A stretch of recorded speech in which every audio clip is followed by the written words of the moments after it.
सांप्रतिक राजनीतिक परिस्थिति नहीं बालेश्वर में सीपीएम पक्ष अनुष्ठित है आलोचना चक्र। सीपीएम पक्षर सांप्रतिक राजनीतिक परिस्थिति और आमर कर्तव्य शीर्षक एक आलोचना चक्र बालेश्वर सहर स्टेशन क्लब परिसर में अनुष्ठित हो जाइए।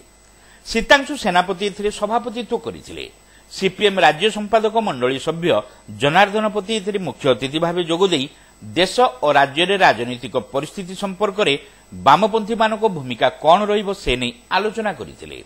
2024 साधारण निर्वाचन में सीपीएम रो गुरुत्वपूर्ण भूमिका रहितला। मात्र एहारी भितरे ओडिशा रे बीजेपी सरकार को आसीछि। जनसाधारण केन्द्र रे बीजेपी को प्रत्याख्यान करिथिबा सत्वे नरेंद्र मोदी सरकार गठन में सक्षम होइछन्ति। मोदी गत 10 वर्षर शासन भितर 18 लाख लघु उद्योग बंद हो जाइछि। 54 लाख लोक चाकरी हराइछन्ति। तथापि बीजेपी राज्य में किछि मिथ्या प्रतिश्रुति देई ओडिशा रे क्षमता दखल करिछि। तेणु एथिप्रति दल सचेतन रहिबा सहित आगामी कार्यपंथा स्थिर करिबा पई उद्यम आरंभ हेबा उचित बोली श्री पति कहिथिले। बीजेपी 303 आसन पाइतला ताको 240 रे बीजेपी के लोके रुकिले। अर्थात बीजेपी माने मेजॉरिटी पाई सरकार बड़ी पारला मा 2014 एवं 2019 रे बीजेपी एकाकी संख्या गरिष्ठता हासिल करथिला। किंतु 2024 रे नरेंद्र मोदी समस्त अहंकार जो एवं देश विरुद्ध पदक्षेप जो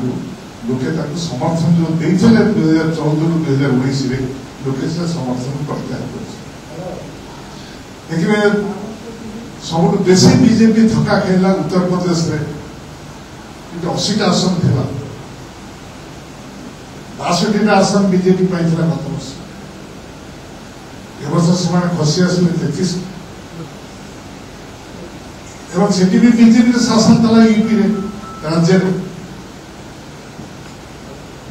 ओडिशा को छाड़ी देखिए ओडिशा कथा निरा ओडिशा पर आम विचार करवा किंतु सारा भारत वर्ष रे नरेंद्र मोदी का जो शासन टमटमी होता जे से कहते जे मत मो बाप पेटू जन्म है मत परमात्मा मत पठे जड़े देवदूत होते अवतार ए प्रकार बास्पोर्ट जमी बाबा माता मैंने प्रचार करती नरेंद्र मोदी से अवस्था चलिए लोक कहीं निष्पत्ति ने उत्तर प्रदेश भाई जो अयोध्या जो राम मंदिर या से बीजेपी हैदराबाद जो राम मंदिर को लेकिन सारा भारत वर्ष प्रचार करते से बीजेपी हारला। सारा भारत वर्ष बीजेपी की परास्त कर देखा जे ओडिशा रे बीजेपी पार्लियामेंट में केवल 20टा आसन नहीं 21टा आसन रू 20टा आसन नहीं एवं ओडिशा रे से प्रथम थर नहीं दीर्घ संख्यार आसन पाई सरकार गढ़ियार समर्थ ओडिशा रे जो चरित्र आम देखिले जे ओडिशा रे प्रथम थर पे बीजेपी सरकार प्रतिष्ठा हुआ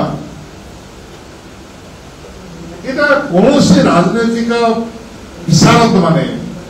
सारा देश केवे कही न जे ये बीजेपी सरकार थी बीजेपी सरकार प्रतिष्ठा एभली एक राजनीतिक मूल्यांकन कहीं कर केते आसन बढ़िला बीजेपी 32 आसन रु से 78 आसन पाइले बीजेपी 111 रु 51 खसेला 60 आसन बीजेपी लूज कर 60 आसन एवं बीजेपी प्राय 55 आसन बढ़ेगा। बाकी कांग्रेस रा जो 9टा था से 5टा बढ़ेगा। तो बीजेपी रा जो ग्रोथ है जो क्षमता को जीवा है पार्लियामेंट में 21टा 20टा आसन पाइला आ पछे कौन कारण रहा से हम पार्टी ताकू मूल्यांकन करथला जे दुईटा स्टेट बेंगल और केरला लेफ्ट जाइए बाकी 5टा स्टेट जो रीजनल पार्टी मान डीएमके आसला तमिलनाडु पंजाब रे अकाली दल एसबीडी उत्तर प्रदेश रे से दीटा स्टेट रे आसला गुजरात और उड़ीसा ये दीटा स्टेट रे जो माने रिएक्शन इवेंट आसला सेठी जॉनसन आसला गुजरात रे एटी स्वतंत्र पार्टी आसला तो ओडिशा को आउ गोटा गुजरात करियो को आरएसएस रो एक अभियान आरंभ एवं तार प्रथम झलक होची बालेश्वर टेरराइज कर माइनॉरिटी की टेरराइज करी माइनॉरिटी की तुम्हें एभली प्रसंग करे लोके ताकर दाबी दुआ किछु उठेबे नै निज चाकरी पे निज रोजगार पे दावपुर पे पानी पे इलेक्ट्रिसिटी पे रास्ता पे एजुकेशन पे हेल्थ पे ये दाबी न उठे कि एंटी मुस्लिम कैंपेन रे लिप्त रही एवं सेमान जोटा कहते भारतवर्ष विकास प्रधान अंतराय होती मुसलमान अतीत में कहीं सब मुसलमान बीजेपी एवं जहाँ किसी भूल है अतीत कांग्रेस सरकार आरएसएस से उद्यम कर भारतवर्ष समस्त फेल्युअर पे मुसलमान माने यही चिंताधारा से ओडिशा रे भर्ती करे उद्यम कर हमें जोटा को निष्पत्ति नवा आदि भितर 9 तारीख 10 तारीख दिन स्टेट कमिटी अच्छी आम ओडिशा रे बंद हो पड़ा कल कारखाना खोलिया ओडिशा रे एग्रोबेस इंडस्ट्री करिया चाषी फसल दर द्विगुण देवाई एवं सर्वनिम्न मजूरी 2600 टका करने एमती गोटे सेट अफ डिमांड 15 थर दाबी ठीक है जोटी की ट्रेड यूनियन तरफ प्रथम जुलाई 11 तारीख दिन सारा भारत वर्ष